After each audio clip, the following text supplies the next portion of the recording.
بسم اللہ الرحمن الرحیم۔ اللہ کے نام سے شروع جو بڑا مہربان اور نہایت رحم والا۔ السلام علیکم، میں ہوں محمد عثمان علی بٹ۔ ایک بہت ہی افسوسناک خبر وہ یہ ہے کہ محمد بلال خان سوشل میڈیا ایکٹیوسٹ جن کا تعلق دیوبند مکاتب فکر سے تھا، ان کو آج صبح گولیاں مار کر شہید کر دیا گیا۔ تو سب سے پہلے میں یہ اداروں سے اپیل کرنا چاہتا ہوں کہ جس نے بھی یہ کام کیا اس کو کڑی سے کڑی سزا دی جائے، تاکہ یہ جو محمد بلال خان صاحب کا جو خون ہے ان کو جو انصاف ہے وہ مل سکے۔ اب مزید اس ویڈیو کے حقائق طرف بڑھتے ہیں کہ اصل میں یہ معاملہ ہوا کیا اور یہ کون اس کو مذہبی رنگ دینے کی کوشش کر رہا ہے۔ ہم سب جانتے ہیں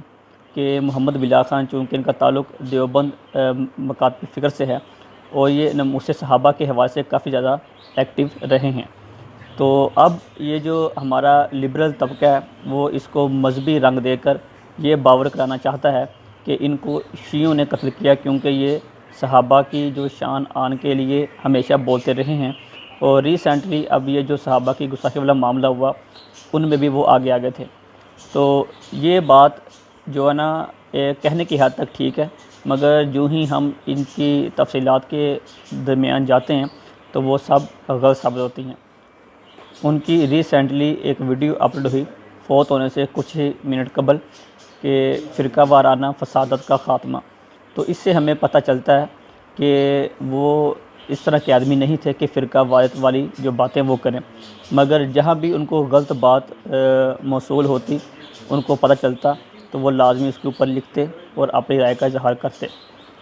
ان کے ساتھ میرے لاکھ اختلافات ہیں، مگر جو ہمارا رشتہ وہ ایک مسلمان ہونے کے ناطے نبی کریم نور مجسم نبیوں کے سردار جناب احمد مطہر حضرت محمد صلی اللہ علیہ وآلہ وسلم سے بے لوث محبت اور ان کی نموس رسالت پر جو پہرا دینا ان کے حوالے سے تھا۔ ممتاز قادری علیہ رحمہ کا واقعہ ہوا تو وہ پیش رہے، اس کے علاوہ جتنے بھی یہ نموس رسالت کے حوالے سے گستاخانہ جو پیجز کے حوالے سے بلاگرز کے حوالے سے جتنے بھی کیس ہوئے وہ اس میں پیش تھے، انہوں نے اہم کردار ادا کیا۔ اب یہ جو آسیہ ملونہ والا معاملہ ہوا اس میں بھی وہ پیش رہے، تو اس حوالے سے یہ جو لبرل طبقہ ہے، لبرل مافیا ہے، سیکولر طبقہ ہے، وہ بہت زیادہ ان کے خلاف تھا۔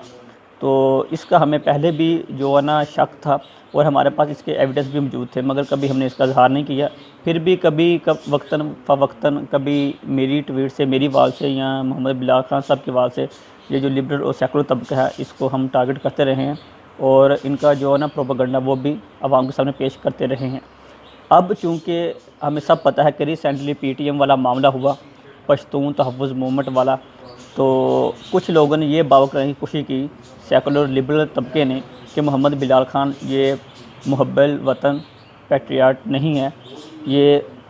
غدار ہے۔ تو میں صرف یہ کہنا چاہتا ہوں کہ وہ غدار نہیں تھا، وہ پٹھان ضرور تھا۔ اب ضروری نہیں کہ وہ پٹھان ہے تو آپ اس کو یہ کہہ دیں کہ وہ پاکستان سے محبت کرنے والا نہیں تھا۔ اب کل ہی یہ خبر آتی ہے کہ جنرل فیاض کو DGI لگا دیا گیا ہے، جو ہی وہ پوسٹ کرتے ہیں تو اس کے بعد ان کو لبرل طبقے کی طرف سے شہید کر دیا جاتا ہے، تاکہ لبرل طبقہ یہ باور کرانا چاہتا ہے کہ چونکہ یہ پاک آرمی کے خلاف بولتا رہا ہے اس لیے اس کو آرمی نے شہید کیا ہے۔ تو میں کلیئر طور پر، واضح طور پر یہ بیان جاری کرتا ہوں اپنے ہوش و آواز میں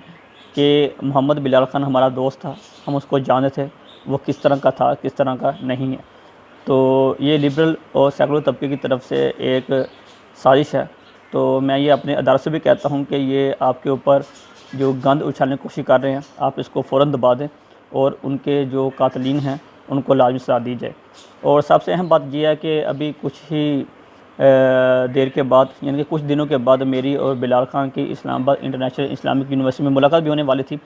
یہ آگے سے ہمارا جو فیوچر ہے پاکستان کا اس کے حوالے سے، اور سب سے اہم بات ختم نبوت کے حوالے سے، تو شاید اللہ کو یہی منظور تھا کہ ہماری ملاقات نہیں ہونی تھی دوبارہ۔ تو اللہ پاک محمد بلال خان کی جو کوتاہیاں ہیں، جو ان کے گناہ ہیں،